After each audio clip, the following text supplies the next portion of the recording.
All right, wanted to make a video about my favorite grounding exercise. In all my years of being a therapist, I've learned a lot of different grounding exercises for when you feel totally overwhelmed and you want to drop anchor and collect yourself. And my favorite of all time comes from Dialectical Behavioral Therapy, DBT, that's what we call it, and it's called the ice cube trick. I'm gonna do it with you as I tell you what it's all about. It's going to require ice cubes and something to catch the ice cubes after you're done doing the trick. You'll notice that I have the ice cube in the palm of my hand. I'd like you to do the same. And you notice that I'm gonna start squeezing it as hard as I possibly can. You'll also notice it's beginning to melt. We are now doing the ice cube trick. So as we're squeezing the ice cube, we're gonna concentrate on all of the sensations that come up.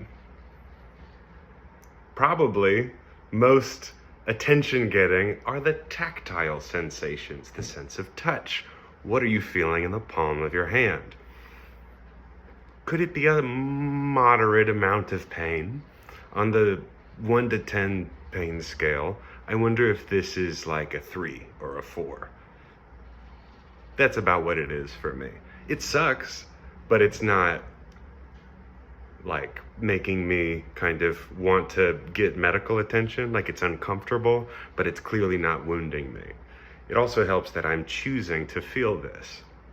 This is an exercise wherein we are harnessing our racing cognition and we are firmly planting it within our locus of control. We are sensing something and focusing on a sensation that we're choosing to have. A lot of times we feel overwhelmed because things are happening that we can't actually do very much about. We're late for something, someone's treating us in a way we don't want to be treated, we're experiencing some sort of challenge related to a large-scale process that isn't really up to us. We're freaking out because things are going poorly and we can't change the outcome. So our minds naturally start scuttling off into the future. We start predicting disasters based on the panic we're feeling in the present. We start trying to forecast catastrophes. And this tends to produce even more physiological hyperarousal. What we're talking about when we're talking about panic or dread or overwhelm or the fight or flight response, we're really talking about physiological hyperarousal. Our muscles get tense, our breath gets really shallow, our heartbeat accelerates, and our mind starts racing. We start sweating, our appetite changes, we become very irritable, maybe even a little hostile. It's a survival strategy. It's like baked into our DNA. Our amygdala, a gland in the very center of the skull, size and shape of a walnut, regulating the flow of stress hormones like cortisol, is going off like a smoke detector in a kitchen without a proper ventilation system. We're trying to cook dinner and the alarm's going off. You know, the house isn't burning down, but the smoke detector is basically trying to tell you that the house is burning down. That's what's going on in our nervous systems when we're panicking or we're overwhelmed. The ice cube trick, little by little, we're melting it down, focuses our attention on something of our choosing and on something vivid, something that kind of is hard to ignore. It's, I think, more effective than doing something pleasant and focusing your attention on something pleasant. You could smell lavender, you could taste a mint, something pleasant for the sense of smell, the sense of taste. But when you're in that panicked, predicting disasters kind of place, you'll notice that sensation, you'll get right back to the disasters you're predicting. I like the ice cube trick because it kind of harnesses the mind and focuses it on something that seems like it could be trouble, but isn't. You're choosing it. This isn't going to hurt you. This is an evidence-based intervention for panic attacks. Competitive efficacy with benzodiazepines.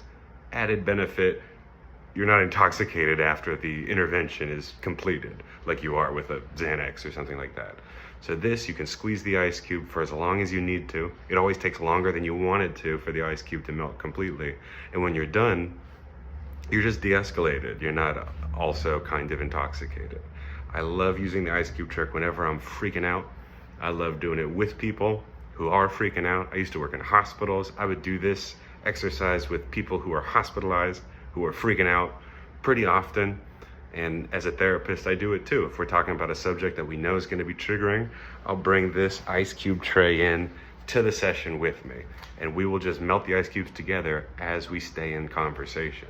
The fight or flight response comes, we drop anchor in the present with a sensation of our choosing that's vivid enough that we can't look away from it. So we stay in the present where it is actually safe. There isn't actually danger here. So it's okay to stay at the level of our attention right here, right now. And then we can get the work done. You can also step out, do this, and then get back to work. I like the ice cube trick so much. I hope that your palm is feeling a little cooler. The pain scale for me, I'm down to like a 1, 1.5, really sustainable. I could keep this going for 10 more minutes, but I think that we've basically reached the end of the video. Thanks for trying it with me.